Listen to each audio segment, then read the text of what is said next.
You know, we often think of sports as our great escape, the one place where we can just tune out the world's problems and watch the game. But what if that's not really the case? Today, we're going to dig into how the playing field is often a direct reflection of the battlefield. Because when you really start to look closely, you realize that sports aren't separate from our reality at all. In fact, more often than not, they hold up a mirror to our societies, our conflicts, and some of our biggest challenges.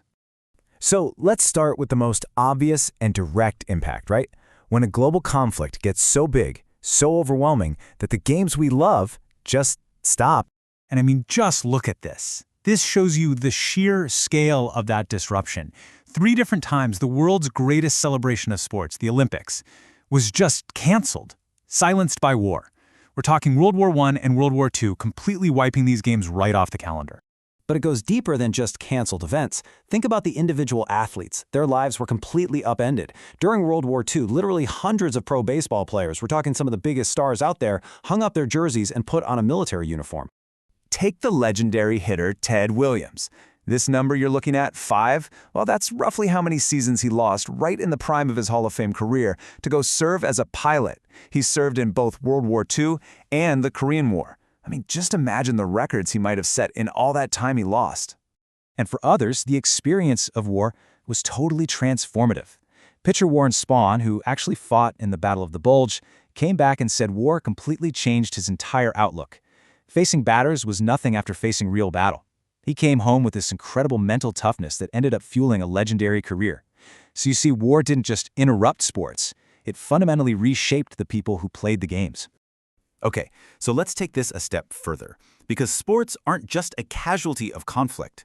Oh no, they are often used as part of the conflict, a powerful piece on the global political chessboard. And this is a perfect example. The Olympics in 1980 and 1984 basically became a proxy battle in the Cold War. First, the US leads this massive boycott of the Moscow Games. Then, what happens 4 years later? The Soviet Union does the exact same thing in LA.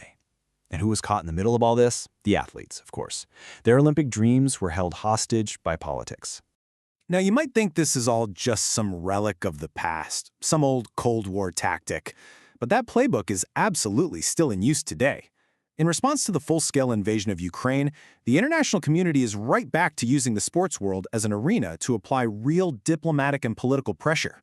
And what does that look like? Well, countries like Ukraine and its allies have been pushing for and getting a whole range of sanctions. We're talking about things like banning Russia and Belarus from hosting events, not allowing their flags or anthems, and even barring their athletes from competing at all. The goal here is pretty clear. Use the huge cultural stage of sports to isolate these nations. But the link between sports and conflict, well, it can get even deeper, more personal. Sometimes, the story of a single team can tell you the story of an entire country, its birth, and its tragic death.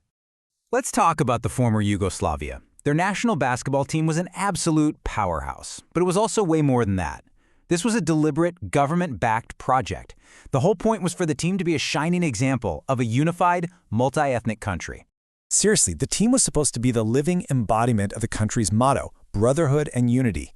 You had Serbs, Croats, Slovenes, Bosnians, all these different players from different backgrounds playing together. And when they won, it was seen as proof that the whole Yugoslavian idea could actually work. And then, tragedy struck.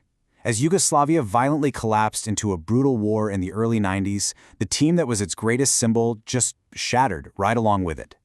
Guys who had been teammates, who had won world championships together, suddenly found themselves citizens of warring countries.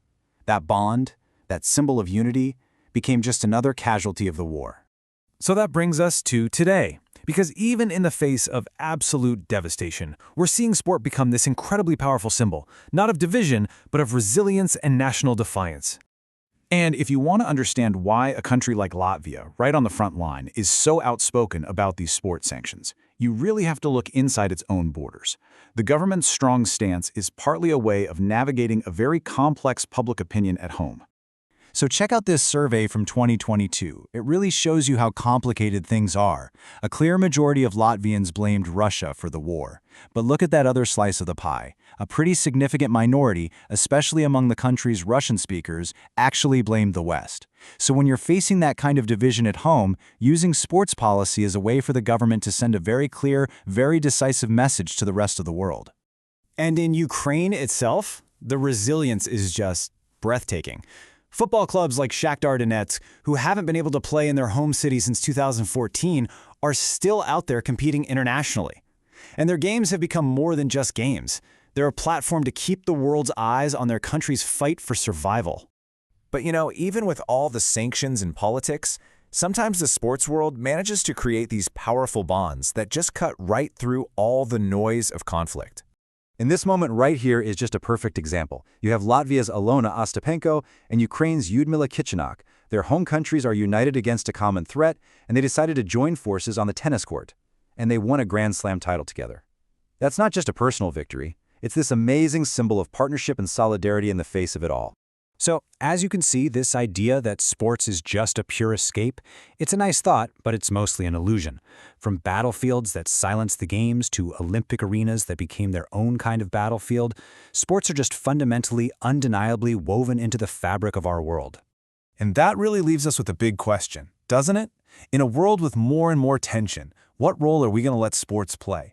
Is it going to be a bridge that helps us understand each other? Or just another place to fight our battles? Thanks for tuning in.